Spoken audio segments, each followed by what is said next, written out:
Radio Alise Plus programma turpina ziņas bez robežām. Studijā Juris Saukāns.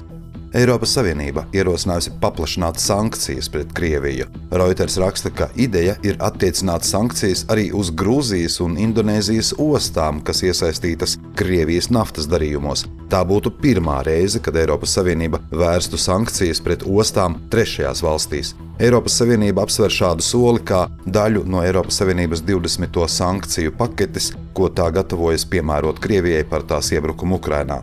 Šajā paketē ir iekļauti arī jauni aizliegumi importēt no Krievijas metālus, dzelzsrūdu, neapstrādātu un apstrādātu varu un dažāda veida metālu lūžņus, alumīniju tajā skaitā. Plānots arī aizliegt importēt sāli, amoniaku, oļus, silīciju un kažokādas. Japānā 3 nedēļas plosās spēcīgs sniegputenis. Tas jau laupījis dzīvību vairāk nekā 46 cilvēkiem.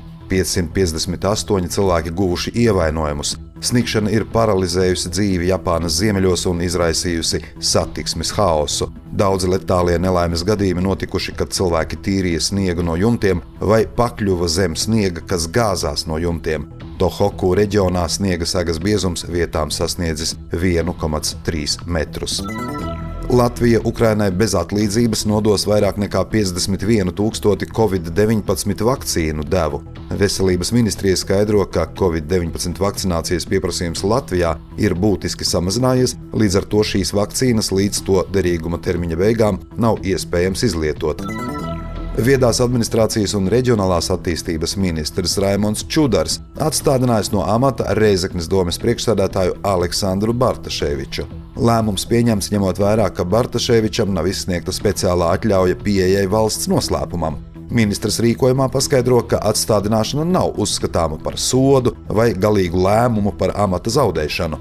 Gadījumā, ja lēmums par pielaides atteikumu pārsūdzēšanas rezultātā tiks atzīts par neatbilstošu, Bartaševičs, saņemot pielaidi, amata pienākumu pildīšanu varēs atsākt. Daugavpils pašvaldība izsludinājusi projektu konkursu līdzfinansējums pilsētas atpazīstamību veicinošu kultūras produktu izstrādei un īstenošanai. Tajā var saņemt atbalstu līdz 20 000 eiro. Konkursa mērķis ir atbalstīt kultūras projektus, kas veicina Daugavpils atpazīstamību, tajā skaitā vizuālās un kino mākslas notikumus, izstādes, personāla izstādes, starptautiskas izstāžu programmas, mākslas simpozijus, biennāles un citus profesionālās mākslas projektus. Atbalsts paredzēts gan projektiem, kas notiek Daugavpilī, gan iniciatīvām ārpus pilsētas, ja tās sniedz ieguldījumu Daugavpils kultūras tēla stiprināšanā.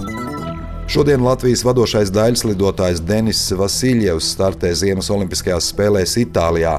25 gadus vecajam daugavpilietim šīs būs jau 3. olimpiskās spēles viņa sportista karjerā. Denis Vasiljevs jau ir aizvadījis pirmo treniņu olimpiskajā arēnā un ir labā fiziskajā un psiholoģiskajā formā, kā arī jūtas pārliecinātāks nekā pirms nesen notikušā Eiropas čempionāta. Savus olimpiskos startus Denis sāks ar īso programmu šodien 19:45 pēc Latvijas laika. Izvēles programma paredzēta 13. februārī 20:20. Sacensību tiešraides var vērot kanālā LTV 7.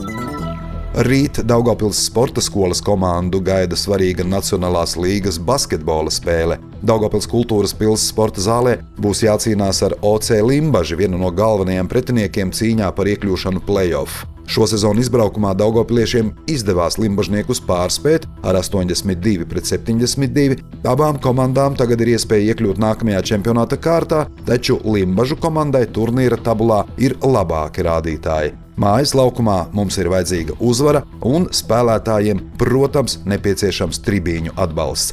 Spēles laikā būs konkursi līdzjutējiem ar interesantām balvām. Spēles sākums 18:30. Studijā bija Juris Saukāns, par ziņu bez robežām saturu atbildes Alise Plus. Projektu finansē Mediju atbalsta fonds no Latvijas valsts budžeta līdzekļiem.